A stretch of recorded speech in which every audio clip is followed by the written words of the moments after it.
Hi guys, my name is Miller and welcome back to another video. In today's video I will talk about Hattie's Folly, the next installment of the Fast and Furious franchise, or more specific, Hobbs & Shaw storyline, which to my disappointment had no actual pictures of Hattie, just like there was no Brixton last time around in Brixton's scheme. It would be nice though to actually see new characters being implemented to the game, and instead of always having Hobbs, Shaw and Letty being around. The event itself launched today and will last 7 days. It is a ladder of 75 races with a 2 lock-in system like the previous 2 events we've had concerning Hobbs & Shaw, referring to Hobbs Redemption and Brixton's scheme. The rewards are the same as the other events we've had so far, and these come down to 4,115,000 cash, 825 gold, 31 uncommon, 15 rare and 10 epic fusion parts spread over the 2 slots, 3 stage 6 parts, 1 for the first slot and 2 for the second slot, 790 bronze keys, which is a quite good number of bronze keys, I'll be honest with that, and for the final race 15 gold keys. Reward wise it can be said it's quite decent. Definitely the stage 6 and the bronze keys are nice, but there can definitely always be a tad more gold in there, in my opinion. As for the lock-ins, it is also identical to the last 2 events, with the first lock-in being the choice between the 720S and all its variants, and the Chevrolet Corvette ZR1 and its purple style version. If you don't have any of these cars, you can now buy them for gold in the showroom. I highly suggest to actually buy the purple star version of the 720S and or ZR1, as the chance of you ever pulling the gold star version in crates is rather low, and if you actually do get one in the crates, they come with gold stars, which means they're slower, as they have 7 less fusion slots. And if you don't really care about rarity but want your own spec put together with your own favorite colors, you can go to the gold star version in the showroom and put together your own specific variant. The gold star is available unlimited, so you can make as many color combos as you want. The purple star 720S and ZR1 are only buyable once. I chose to run with my 720S again in the first slot, as I absolutely love that car. Second slot is limited to 1 car, and it's not a surprise really. Hans Mazda RX7 with the Fortune Veilside body kit, and it's a gorgeous car. You will have to buy this car with hard cash, as any of the previous car linked to Hobbs & Shaw event in the second slot, and it comes down to the standard tier 5 purple star price. When buying it, bundles will pop up. For me it showed bundles with cash and fusion parts.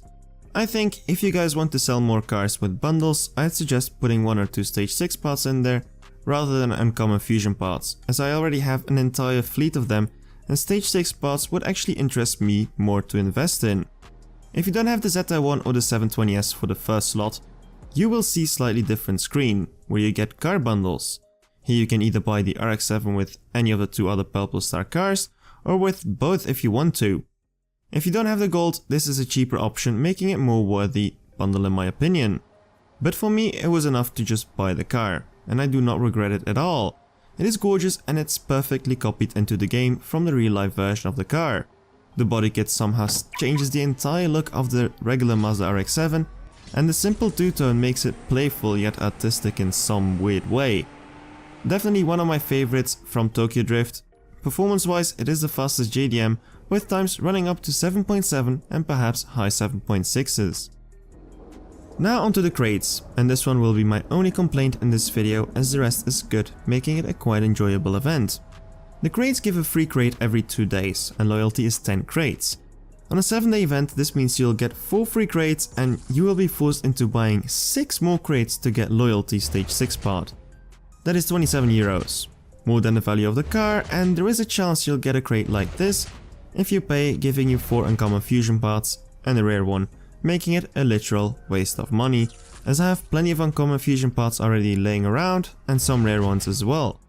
Imagine what it would be if you're hunting for a final epic fusion part and you keep getting rare and uncommon fusion parts, 4.5 per crate.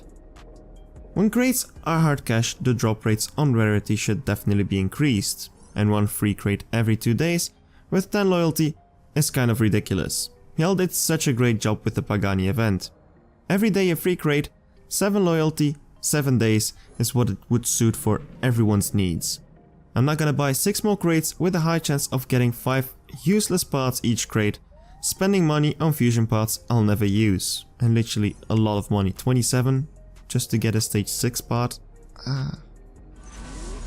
Now the event itself and its difficulty, and for this one I'm really happy with maybe one small thing that got me pissed off for a moment.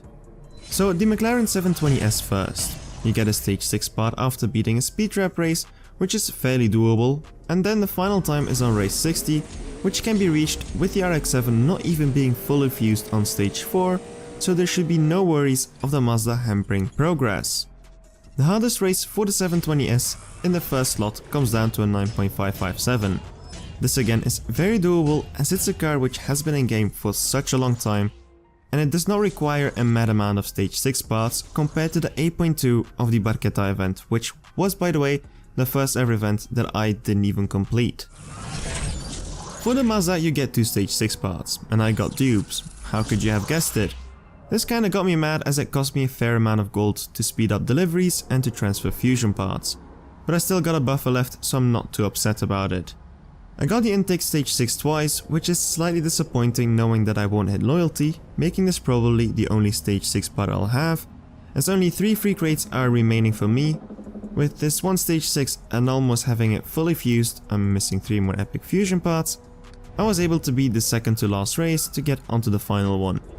Here's the tune that I used for the final race.